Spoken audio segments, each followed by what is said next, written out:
तो कैसे आप सभी का स्वागत है हमारे YouTube चैनल पर। और आज हम आपसे विचार विमर्श करेंगे अर्थशास्त्र के कुछ ऐसे टॉपिक पर जो कि आप सभी के लिए, चाहे आप नॉन इकोनॉमिक्स हैं या इकोनॉमिक्स के स्टूडेंट हैं या बीकॉम के स्टूडेंट हैं, आप सभी के लिए ये सभी चीज़ें जो भी हम टॉपिक में आज पढ़ेंगे, ठीक, वो आप सभी के लिए बहुत ही ज़्यादा इम्पोर्टेंट होने वाला है। स्पेशली जब आप किसी सिविल सर्विस की या गवर्नमेंट जॉब की जब आप प्रिपरेशन कर रहे होते हो, तो आपको वहाँ पे लगभग 15 से 25% पेपर जो आपको है इकोनॉमिक्स का ही दिखाई देता है। तो एक जो हम आज पढ़ने जा रहे हैं वो आपके लिए बहुत ही जेन्युइन से टॉपिक है जो आपको आपकी लाइफ में काफ़ी हेल्प करेंगी। तो आइए हम लोग समय न गवाते हुए अपने टॉपिक के ऊपर डिस्कशन करते हैं। तो उससे पहले मैं आपको एक बात बता देना चाहता हूँ कि मैंने सबसे पहले जो बुक्स होती हैं, बुक्स को मैंने क्या किया है, नोट्स में पहले ही उसको बना दिया है।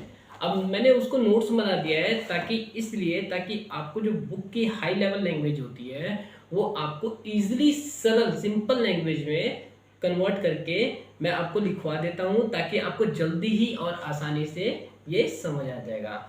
तो आइए हम शुरुआत करते हैं अपने पहले टॉपिक की। तो देखिए, जो हमारा पहला टॉपिक है वो है मुद्रा की परिभाषा।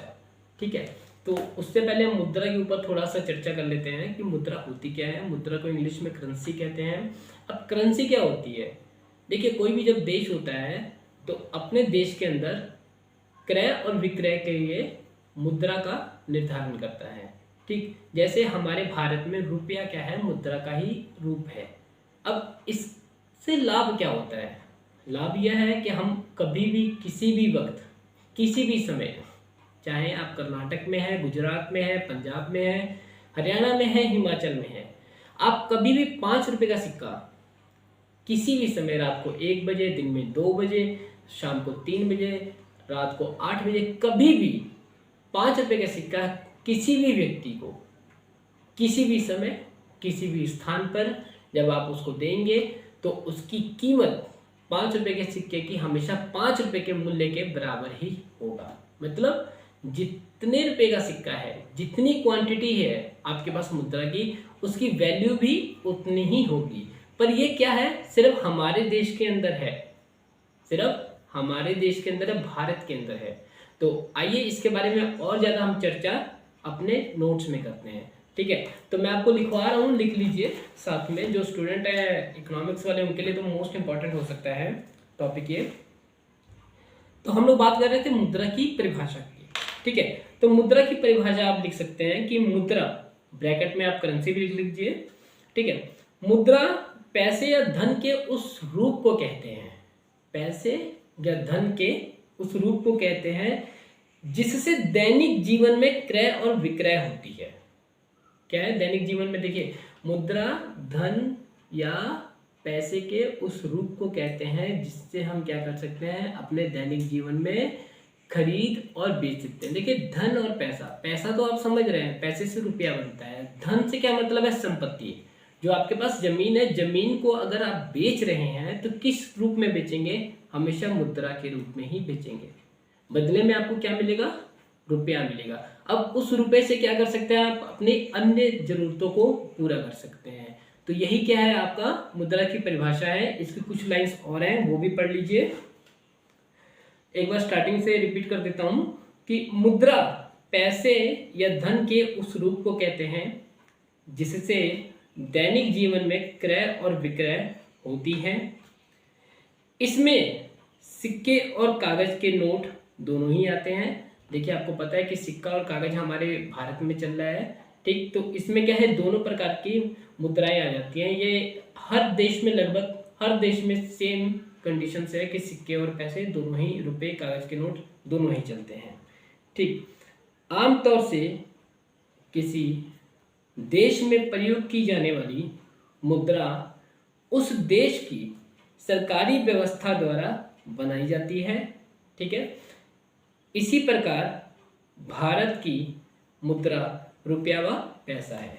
ठीक है दोस्तों, तो आमतौर पे क्या है, किसी भी देश में प्रयोग की जाने वाली मुद्रा। जैसे कि हमारे देश में क्या है, जब रुपया और सिक्का, जैसे अभी नोटबंदी हुई थी तो सबसे पहले सेंट्रल गवर्नमेंट को क्या करना पड़ा था, आपके आरबीआई से परमिशन लेनी पड़ी थी, आरबीआई से परमिशन लेनी पड़ी थी। अभी बीच में कुछ आपका एक डिस्कशन चल रहा था उस पे, 1 रुपए के सिक्के पे जो साइज में छोटा है उसको लोगों ने लेना क्या कर दिया था, बंद कर दिया था। ग्रामीण क्षेत्रों में इस तरह की व्यवस्था काफी देखी गई, जहां पे आरबीआई ने ये भी कह दिया था कि यदि कोई 1 रुपए का सिक्का, छोटा वाला सिक्का लेने से मना करता है तो उस पर कानूनी प्रक्रिया भी की जा सकती है, क्योंकि यह नियम का उल्लंघन है।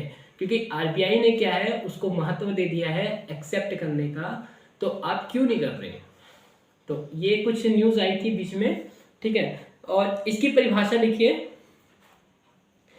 सेलिंगमैन जो अर्थशास्त्र के एक अच्छे अर्थशास्त्री हैं, ठीक है, सेलिंगमैन का क्या कहना है मुद्रा की परिभाषा पर, कि मुद्रा वह वस्तु है जिसे सामान्य स्वीकृत प्राप्त है, मतलब कि सामान्य रूप से सभी के द्वारा स्वीकार करना आवश्यक है, ठीक, या स्वीकार करने पर किसी भी प्रकार की कोई रोक टोक या बाधा नहीं है, जो भारतीय मुद्रा है। और इसके अनुसार क्या है, भारतीय मुद्रा के अनुसार भी मतलब यही हम कह सकते हैं कि कभी भी आप रात को 12 बजे 1 बजे कभी भी किसी को कोई भी मुद्रा देते हैं तो वो जरूर आपके मुद्रा को एक्सेप्ट करता है, ठीक। रॉबर्टसन जो है, रॉबर्टसन अर्थशास्त्री हैं, उनके अनुसार क्या है मुद्रा की परिभाषा, तो मुद्रा वह वस्तु है जिसे विस्तृत क्षेत्रों में दायित्व के भुगतान के रूप में स्वीकार किया जाता है, ठीक है। देखिए मुद्रा रॉबर्टसन के अनुसार क्या है, किसी भी समय पर किसी भी क्षेत्र में, जैसे कि आपका मेडिकल का क्षेत्र हो गया, ठीक है, औद्योगिकरण का क्षेत्र हो गया, ठीक है, साइंस वाला सेक्टर हो गया, ये तमाम प्रकार के आपके वैज्ञानिक जो क्षेत्र कह सकते हैं हम जिन्हें, ठीक, इन सभी क्षेत्रों में भी क्या है सामान्य मुद्रा ही होती है। और सभी क्या करते हैं, सभी सेक्टर क्या करते हैं, इस मुद्रा को स्वीकार करते हैं, ठीक है। तो प्रोफेसर किन्स का क्या कहना है मुद्रा की परिभाषा पर, मुद्रा वह वस्तु है, ठीक, प्रोफेसर किन्स का क्या कहना है कि मुद्रा वह वस्तु है जिसके द्वारा ऋण, संविदा एवं मूल्य संविदा का भुगतान किया जाता है। संविदा मतलब होता है सौदा, ठीक है, मोल तोल होता है, बार्गेनिंग होता है, ठीक है, जहां पर क्या करते हैं कि जैसे आपका रुपया और डॉलर है, ठीक है, तो मोल भाव वहां पे चलता रहता है। क्या होता है कि जब डॉलर सस्ता होता है तो लोग क्या करते हैं कि डॉलर को परचेज कर लेते हैं रुपये के रूप में, ठीक है। और जैसे ही डॉलर महंगा होता है तो क्या है, जो डॉलर की हमारे पास क्वांटिटी होती है उसको हम क्या करते हैं, सेल कर देते हैं। तो इस प्रकार क्या है, कुछ लोग क्या करते हैं या इस तरह के मुद्रा में फ्लक्चुएशन करके अपने लिए प्रॉफिट जनरेट कर लेते हैं, ठीक है।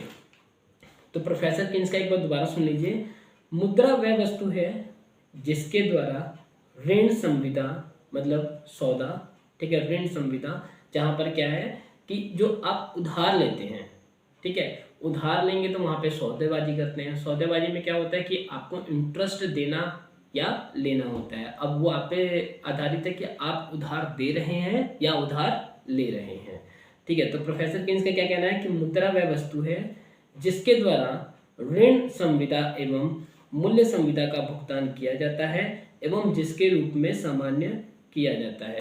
देखिए सामान्य, प्रोफेसर किन्स के हम एक बार बहुत ही इजी लैंग्वेज और बहुत ही सिंपल उदाहरण के साथ आपको समझा देते हैं कि प्रोफेसर किन्स का कहना है कि यदि आप किसानों को ब्याज दे रहे हैं तो कितने % ब्याज दर के हिसाब से उनको उधार पैसा दे रहे हैं, ठीक है।